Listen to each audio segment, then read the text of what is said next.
Hey there, guys. All right, today we are back with some overly sarcastic productions, and this time, Trope Talk. Big, dumb objects. Now, what I think this is just those, like, immovable, unstoppable forces. Sort of like a massive asteroid coming towards Earth. That's what I'm guessing this trope is, which means, at least in the fantasy that I read the most and write the most, is not really anything I don't know much about. Really, the only book that's popping in my head that could possibly have this trope is the first book in the Star Wars High Republic adult series, which saw a like star system get destroyed by like hyperspace asteroids or something, or it was like a hyperspace a mid hyperspace collision happened, and it it went crazy. It was a really good opening. I thought it was a really strong opening. Um, but yeah, I haven't keeping up with the High Republic though. Outside of I think I read the first four books of the High Republic, and I haven't read it since. So, anyways, that's what I think this is maybe meaning, but I'm not sure. Let's dive in.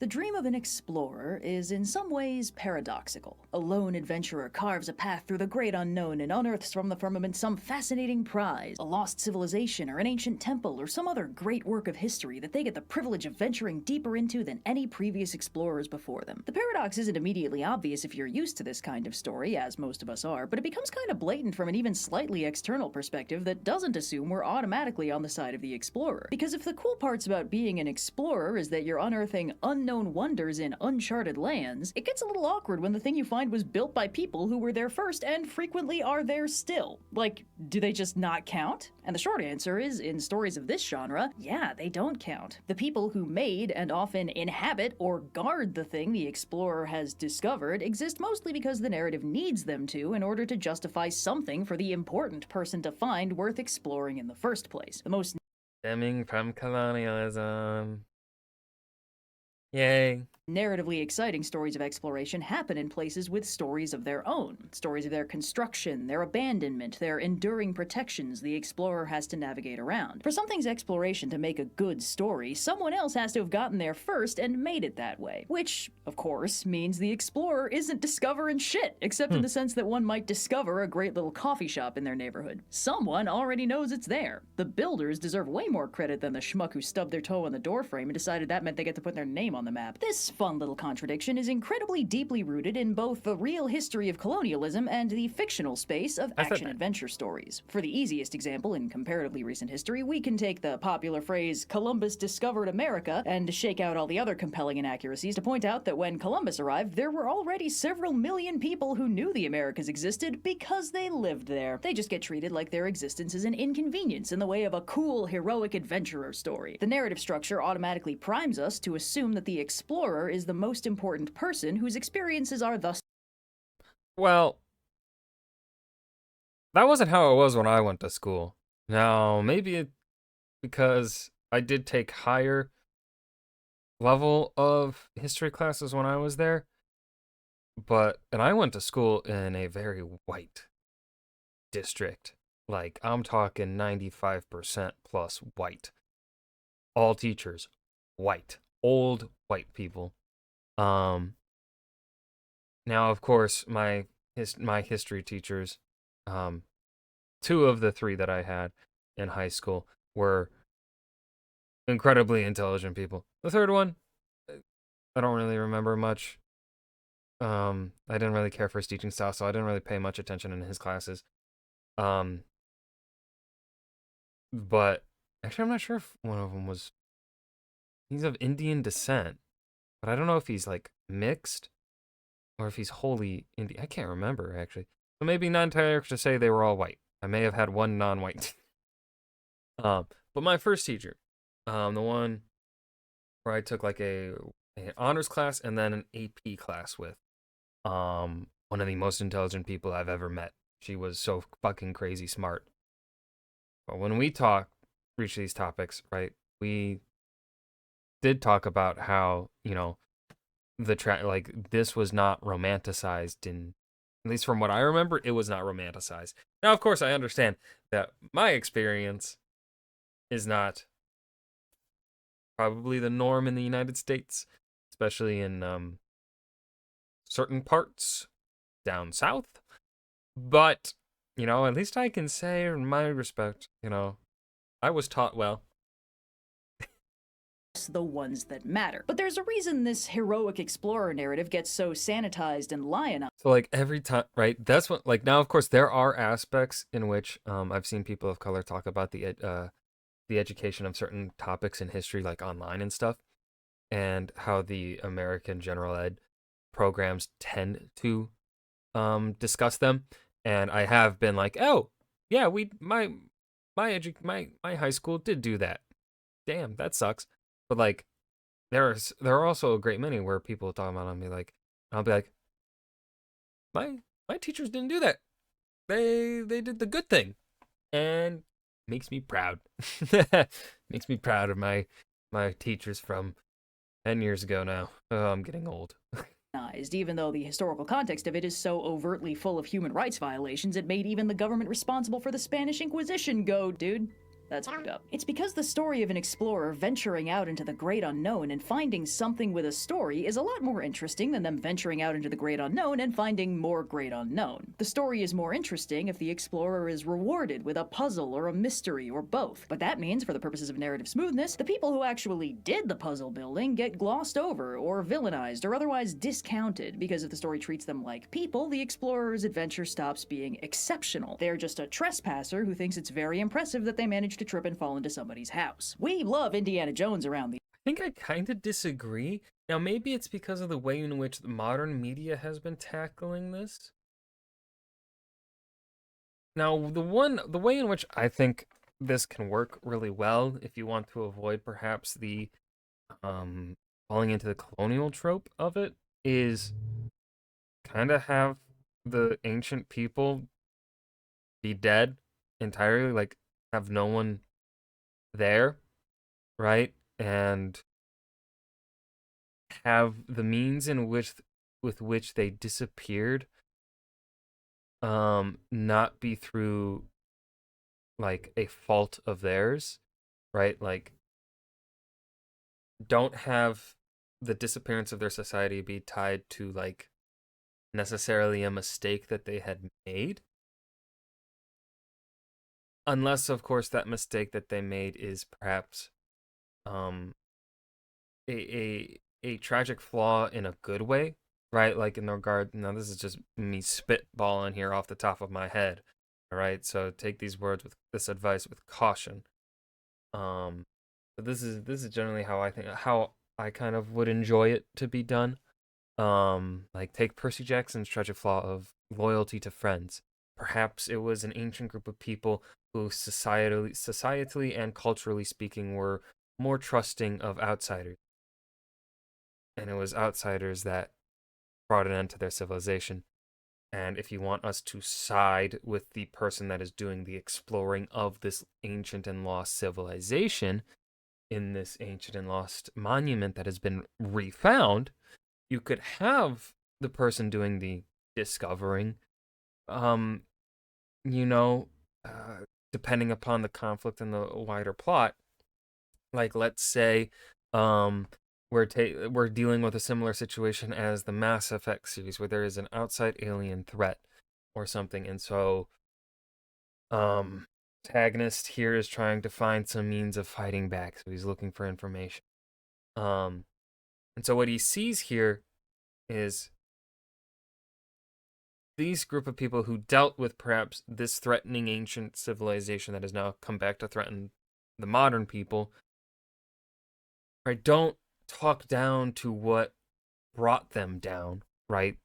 Let's say their tragic flaw of being trusting societally and culturally, right? Through the things that our protagonists finding showcase that part of their society in the good ways. But then also don't have it be like, oh, they were foolish for being so trusting. No, don't do that, right? Don't do things like that. And of course, there are so many different ways that this trope can be handled that we could talk forever and ever about the different ways in which it can be handled. But like, essentially, what I'm saying is, don't talk down about the people. And of course, I do believe that really the best way to handle it to avoid falling into the colonial trope of it, is to just have that civilization be lost, be like gone, like not coming back, and have your character that is exploring these ruins. If you want the audience to like the character who is exploring these ruins, this civilization, to then be like noticing the good things or whatever about them, being respectful and stuff like that. Of course, that is our modern sentiment, of course, as well, right? And we have shifted a lot in what I consider the positive direction in regards to these sorts of things. So, yeah, that's how I would do it anyway. these parts, but it doesn't take a major in Maybe ethical I'm wrong. I archaeology to could be notice wrong. that his I don't literal know. opening scene I'm is him white, stealing a sacred artifact from a so it's not living cult. right. Remember, it's like it's not my, you know, live and cultural history, sort of thing. So I could be wrong. Willing, totally open to being proven wrong. In that in regards to how to handle this trope.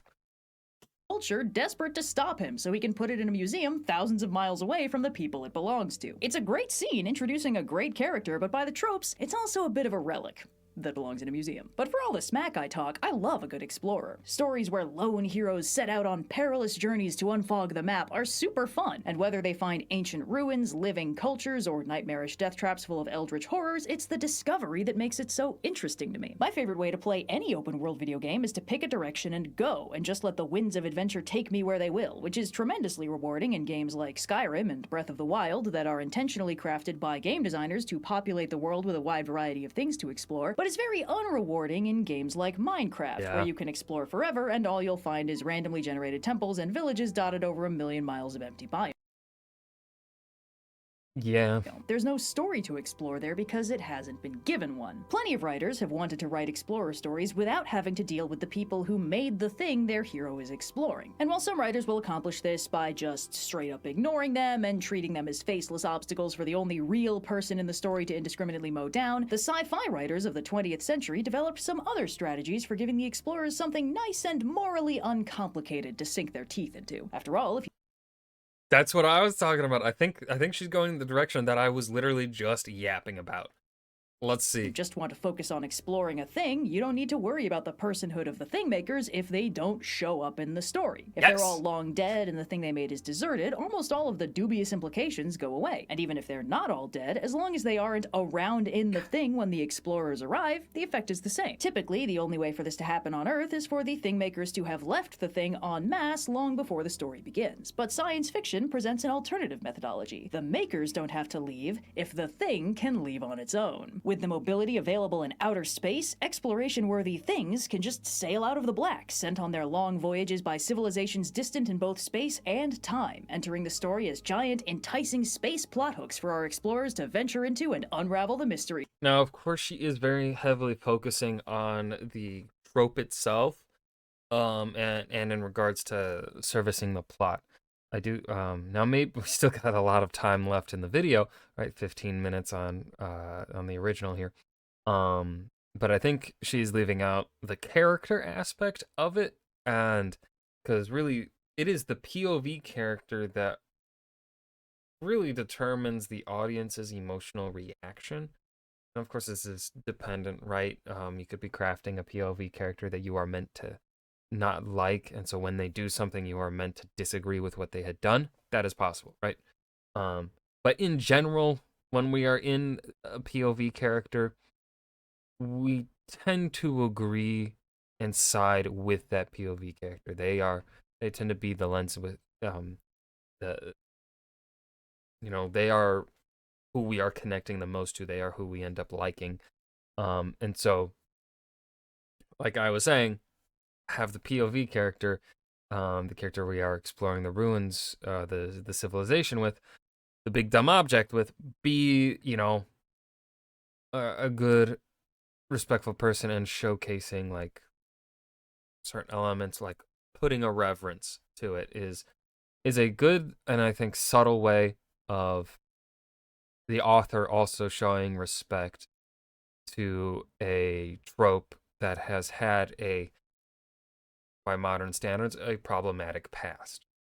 Of. Freed of the bulk of moral complications and historical context that clogs up almost all other adventure archaeology narratives, our intrepid space adventurers are free to explore the enticingly mysterious Big Dumb Object. No, seriously, that's what they decided to call it. It's got a Wikipedia page. The conceit of the Big The excitement with which she said, it's got a Wikipedia page. Dumb Object is simple, and the stories typically all start the same way. Scientists watching the skies have detected the existence of something unexpected. It's very big, it appears to have been artificially constructed, and they want to know what's up with that. A team is assembled to investigate, and our heroes board their ship and sail the starry seas to the position of the Big Dumb Object. Now, what exactly the Big Dumb Object is can vary, but it is almost always going to be a really, really big spaceship. Mostly because in order for something to function in space while also supporting the human life necessary to explore it, it usually kind of has to fit the definition of a spaceship. It is possible for other plot devices to fall under the BDO umbrella without being a really big spaceship, but it's pretty rare. The archetypical example would be the Monolith from 2001: A Space Odyssey. It's not as big as some BDOs, but it sure as fuck is an object, and its weird anomalous properties make up for its comparatively unimpressive stature. Plus, the story structure is identical to the archetypical BDO narrative, and its anomalies only become clear when our intrepid explorers get sneakily deployed to figure out what's up with that. You can also get slightly more proactive BDOs, like V'ger in Star Trek The Motion Picture, a colossal and dangerous alien life form beelining towards Earth with unknown designs. And as our heroes engage in the standard Trek protocol of throw red shirts at it until we figure out what makes it tick, it eventually turns out that V'ger is the result of the long-lost Earth-made Voyager 6 probe going through a negative space wedgie, getting an upgrade from a bunch of aliens, and dramatically misinterpreting its internal directive to learn as much as possible and then return to Creator. It's somewhat unusual by BDO standards, but it still fits the broad categorization in that even though it's broadly sapient, it's almost completely inscrutable, and our heroes have the most success figuring it out by exploring inside it. But most Big Dumb Objects lean less on the extreme weirdness and more heavily on the big angle, and its discoverers will initially be wowed with its sheer, incomprehensible scale. This is something space is very good at invoking on its own, but the Big Dumb Object carries an additional level of wonder and fear from the implication that someone had the capability of engineering and constructing something so massive and advanced. The most common question that surrounds the Big Dumb Object is, how is this thing even possible? Shortly followed by, what is it for? Big Dumb Objects were constructed with a purpose by some unknown power, usually alien and strongly implied to be utterly incomprehensible to human minds, which handily escapes that explorer narrative finger trap thing I was talking about, because the other way to avoid fussing over the personhood of the thing makers is to portray them as utterly inhuman and therefore totally unrelatable. This is, of course, an extremely gauche way to characterize human thing builders, but it's much less unacceptable when applied to actual space aliens. That said, many sci-fi writers really like exploring the personhood of fictional aliens, so this escape hatch sometimes goes unused. But while some stories will end up exploring the humanity or more broad personhood of the creators of the Big Dumb Object, many of them handwave it regardless, as those alien beings either being long dead themselves, outlived by their technology, or in some way transcendent beyond the abilities and comprehension of humankind. It doesn't matter how relatable they might have been if they're all gone anyway, and that's an appealing approach for BDO stories, because this handily forces the protagonists to figure everything out from scratch, without guidance from anyone who actually knows how the thing works. The appeal of the Big Dumb Object is in the object itself, and the characters exploring it gradually piecing together its history and purpose, and the capabilities of its creators without ever having to contend with complex ethical questions of cultural ownership. With all that said, there's one really simple example of a Big Dumb Object that avoids all of these alien mystery shenanigans, and that is the Death Star. Built by humans for humans with the very simple purpose of shooting gun at planet to make planet go away. It lacks a lot of the mysterious allure of a more classical Big Dumb Object, but its introduction into the story still follows the BDO format, up to and including the fact that our heroes initially cannot fathom what they're looking at. It can't be a ship, it's the size of a moon. It's borderline incomprehensible. The original movie is absolutely uninterested in leaning into this overwhelming and terrifying sense of scale, but later Star Wars installments play it up a lot more, and the way the Death Star is framed in Rogue One and Andor highlights its vastness and the sheer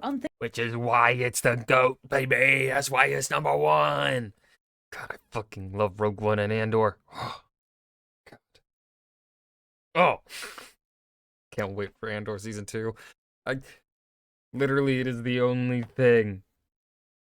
Like, okay, actually, I watched Star Wars, the kid show, the new one. Well, it's not really a kid show. I mean, it's Goonies in space. What was it called? Star Wars Rogue? No, not Rogue Squadron. That's a game from a long time ago. Fuck, what is that show? If y'all pay attention to Star Wars, you know exactly what show I'm talking about. It's the new one. It had a cast of like four kid actors. It was really good. I was genuinely surprised how good it was. It's like, if you need a Star Wars fix, go watch that. But don't watch anything else on it. Remember, we're supposed to be, not necessarily boycotting Disney, but avoiding Disney when you can because Disney owns such a monopoly on the market. You can't really effectively boycott them. Watch Rogue One and Andor. Watch the anti-fascist, anti-authoritarian media that they do have. Support that. Support the good stuff.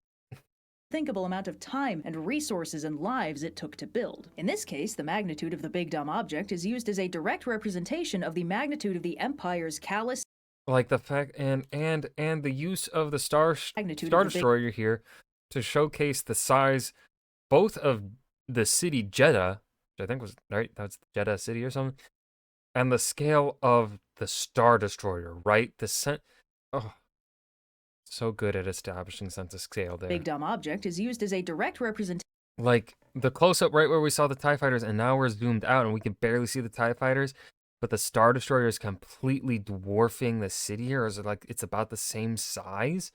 Not a little bit smaller, but like that is such a good establishment of scale and showcasing like the overwhelming foreboding of Imperial authority at this point in time. And how the Empire goes about in enforcing its authority through largely a visual means. Of the magnitude of the Empire's callous, casual evil, and how many lives must have been sacrificed in the creation of this monument to cruelty and absolute power. And then a farm boy from Podunk Sandtown blew it up in a day. Look on my works, ye mighty in despair. But the Death Star kind of highlights that not all BDOs are built the same, and while they're almost all introduced in a similar way, after the characters reach the big dumb object, the plot can basically start doing whatever it wants. The BDO exists to be explored and wrangled with, and Death Star explosion aside, most BDO-centric stories will follow the cast doing a series of careful exploratory expeditions and experiments, running afoul of security systems, accidentally awakening eldritch horrors beyond mortal comprehension, and basically whatever else the writer wants to happen in showing off their big dumb object. The shape of the story from this point on is heavily dependent on the unique properties of the BDO itself, although it's weirdly common for one or more main characters to end up undergoing sci-fi bullshit evolution as a result of the BDO choosing them or deeming them worthy or wanting to learn from them or something. And the stories usually end on I'm not really a fan of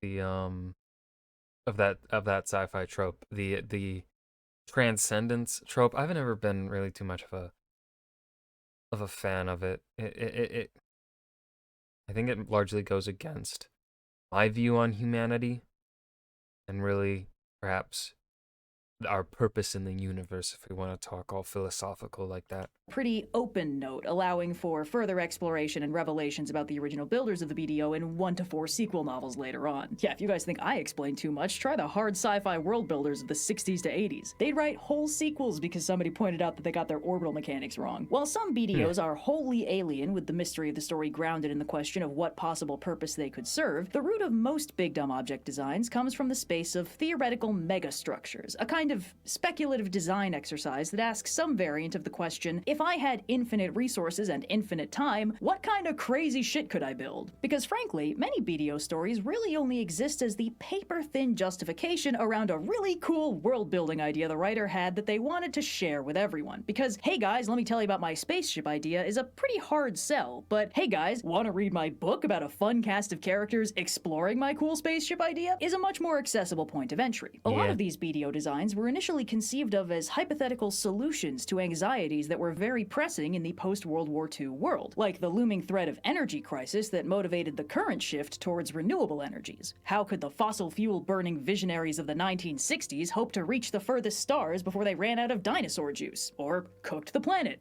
by burning all that dinosaur juice. This is how we get ideas like Yummy the Dyson dinosaur juice. sphere, a mesh enclosing a star that harvests its excess energy output that would otherwise just be lost to space, theoretically providing all the energy an advanced spacefaring civilization could want for as long as their star kept burning. There are also slightly unusual instances of this kind of speculative world building intersecting with reality. In Arthur C. Clarke's novel Rendezvous with Rama, the BDO is a cylindrical colony ship of alien design that enters the solar system and is detected by a program called Space Guard, designed to watch space for potentially dangerous asteroids and other collision risks. And alien spaceship design aside, this asteroid early warning system was a legitimately good idea, so they did it in real life and called it Space Guard. This was also around the time when anxieties about overpopulation started becoming more prevalent, leading into concepts like Larry Niven's Ringworld, a thin cylinder of artificial land stretching all the way around a star, with walls around the edges to hold the air in as it's spun for centrifugal force to mimic Earth's gravity on the inner side of the ring. With literally hundreds of trillions of square miles of surface area compared to the real Earth's paltry 200 million, a ring world would be able to support the population of 3 million Earths, which, frankly, seems like overkill, and also kind of putting all your eggs in one basket, because the ring world is actually much less stable in the long term than an ordinary planet would be, because a ring world doesn't exactly orbit the sun it's centered on. A planet's orbit happens because the gravity of the sun is constantly pulling the planet straight towards it, but the planet's own momentum means that it keeps missing the sun and swinging wide. If Earth stopped moving around the sun, it would start falling directly towards the sun. A ring world enclosing a star would be being pulled towards the sun at every point along the ring world's surface, which means it's not falling towards the sun and missing in a sustainable and stable orbital pattern, it's just sitting there, only staying in equilibrium because it's all trying to fall into the sun at We're getting too nerdy here. I don't understand. This is science. Ew. once, pulling against itself in the process. Which means, if it gets knocked even slightly off kilter and the sun stops sitting perfectly in the center of it, the gravitational pull on the ring world will become asymmetrical, meaning the closest point on the ring world will start being pulled more strongly than the rest of it, and therefore start falling into the sun, taking the rest of the ring world with it. Ringworld's original readers were the exact kind of nerds to notice and point this out in a massive deluge of letters to the editor, which is why Niven then wrote a sequel to explain how Ringworld was actually kept stable through a very precise arrangement of rocket thrusters that are now non-functional, forcing our heroes to try and figure out a way to save Ringworld from its own design flaws. I bring up Ringworld because it's a peak big dumb object, and while I'm not the hugest fan of the original book's plot, I love the Ringworld itself and the world building in the most literal sense. The structure of Ringworld as a story is incredibly simple. Here is a thing of unfathomable scale whose mere existence implies the hand of a terrifyingly advanced creator. Figure out what's up with that. It must have been constructed by scraping every ounce of available matter out of the solar system, planets, planetoids, moons, and transforming it through unknown advanced technologies into an unimaginably strong foundational material, sculpted into a replica of familiar mountains, rivers, valleys, and even oceans. Even crossing it edgewise wall to wall, a distance of a mere million miles compared to its circumference of nearly 600 million miles, would take the traveler the distance from the Earth to the Moon 4 times over. On Earth, from ground level, the average observer sees the horizon about 2 miles away. If you're in a tall building, you might see the edge of the Earth tens of miles away. From an airplane, you might see hundreds of miles. On a ring world, the horizon isn't. In the short direction, the world stretches flatly for hundreds of thousands of miles and fades into inevitable atmospheric distortion and fog. In the long direction, the world curves up. For a frame of reference, the sun is That would be so. That would fuck my head up. That would fuck me up. about 900,000 miles that would hurt my wide. head. On the scale we're working on, But I guess if you live there, you know, that would be all that you know. So it actually really wouldn't. I don't know. It still would be. That could be like.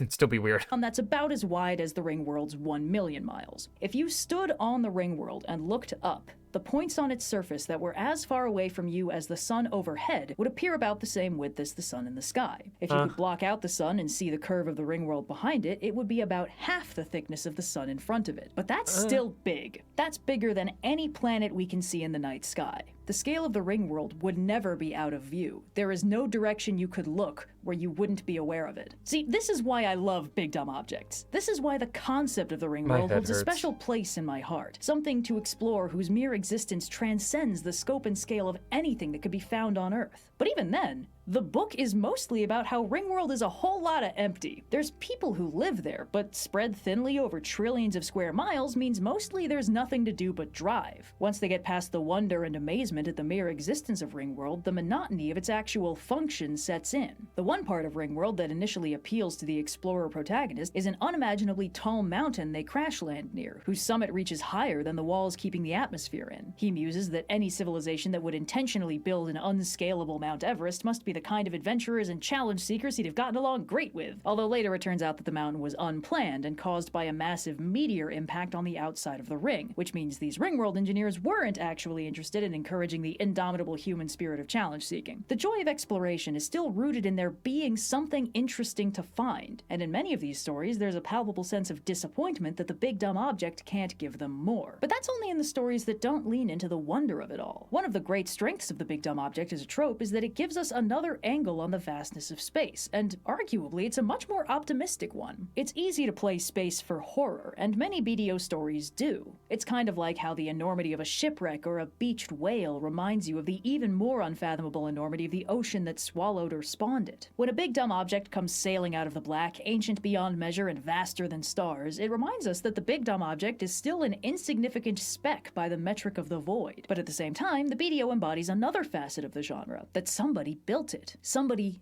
could build it. It seems unimaginably enormous, and the scope of work and time and technology involved in its creation seems impossible, and yet it was possible for someone. And if they could accomplish something like that, maybe someday we could too. The creators of the BDO may be long gone, or maybe they've just moved. I'm still stuck on the trying to understand the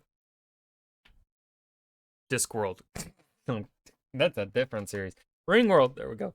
Still trying to grasp that. And I can't. Elsewhere, or the heart of their civilization is unimaginably distant, and this runaway BDO science-minded. is just light years off course. But the BDO proves that great works can be accomplished. Someone out there reshaped every ounce of matter in their solar system into a ring world. Someone built the monoliths from 2001. Someone upgraded Voyager into V'ger. Someone sent Rama on its rendezvous with the sun. And yeah, there's a looming infinity of existential dread hanging behind every one of these wondrous possibilities, frequently actively explored in the story. What would make a civilization desperate enough to build something as unstable as a ring world? What kind of threat would have facilitated the construction of a weapon this powerful? If they spent all these resources and energy building something fit for habitation, why is there nobody here? But, like how the stars in the night sky draw the eye away from the infinite blackness between them, the wonder and awe at the big dumb object draws focus away from the frightening questions underpinning its existence. Sure, we wonder why they were made, but also, how were they made? Could we make them too? What can we learn from their example now that we're privileged enough to have it? Just like the pulp adventure novels of old telling the tale of the brave explorer discovering the great empire of people who built the damn things, the big dumb object drives home 2 points. The universe is bigger than we've ever been able to conceive of, and the people who came before us have filled it with wonders. So, yeah. And that was Trope Talk Big Time Objects. I didn't really have too much to say with this one. Well, I mean, it's still over 30 minutes, but I don't know. At a certain point, I was just like, I don't know what to say or really if I should say. Yeah, this did not go where I thought it was going to go, actually. So, I hope you guys enjoyed. Remember to hit that like button and subscribe for more. And I will see you guys in the next video. Peace.